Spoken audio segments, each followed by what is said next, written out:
নমস্কার, দেখছেন কলকাতা টিভি। সঙ্গে রয়েছে আমি স্বর্ণালী। শুরু করছি সংবাদ সারাদিন। শনিবার ব্যাংকশাল আদালতে পেশ করা হয় রেশন দুর্নীতিতে গ্রেফতার শঙ্কর আঢ্যকে। কোর্টে ইডির চাঞ্চল্যকর দাবি, 90টিরও বেশি সংস্থার মাধ্যমে বিদেশি মুদ্রার লেনদেন। বিদেশি মুদ্রার মাধ্যমে অ্যাকাউন্টে 20,000 কোটি টাকা। পাল্টা তথ্যের প্রমাণ দেওয়ার দাবি শঙ্করের আইনজীবীর। শঙ্করকে 14 দিনের ইডি হেফাজতের নির্দেশ। আদালতের 20 জানুয়ারি মামলার পরবর্তী শুনানি।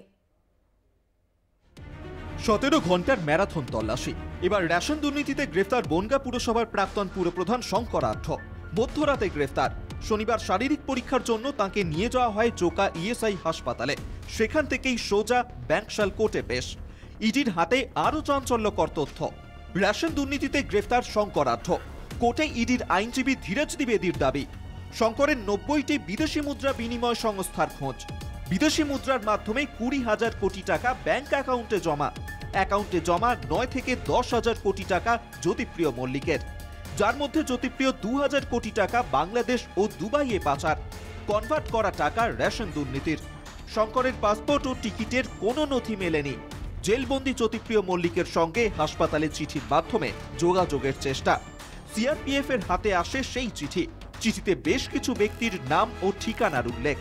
জিজ্ঞাসাবাদের সময় নথি ও তথ্য দিতে অস্বীকার শঙ্করের।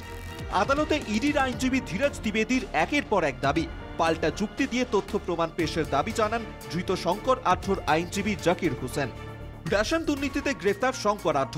শঙ্করের আইনজীবী জাকির হোসেনের পাল্টা দাবি, জামিনের পিটিশনে বলা হয়েছে মাত্র 8 লক্ষ টাকা এবং কিছু ডিভাইস পাওয়া গিয়েছে। শঙ্কর আঢ্যর সঙ্গে খারাপ ব্যবহার করা হয়েছে। আরবিআই এ বিদেশি টাকা কেনাবেচা করার অধিকার আছে। যাবতীয় নথি, আয়করের নথি আরবিআই এর কাছে দেওয়া আছে। একটিও বেআইনি লেনদেনের নথি পেশ করতে পারেনি ইডি। এসএসকেএম এর আইন শৃঙ্খলা নিয়ন্ত্রণ করার দায়িত্ব কি সিআরপিএফ এর? ওই চিঠিতে শঙ্করের নাম নেই। সম্পূর্ণ ভিত্তিহীনভাবে প্রভাবশালী তকমা দেয়া হচ্ছে শঙ্করকে। তাকে কোনোদিন দেখিওনি, চিনিও দেখিনি। যার কথা তদন্তকারী যারা আছে তাদের প্রতি আস্থা আছে।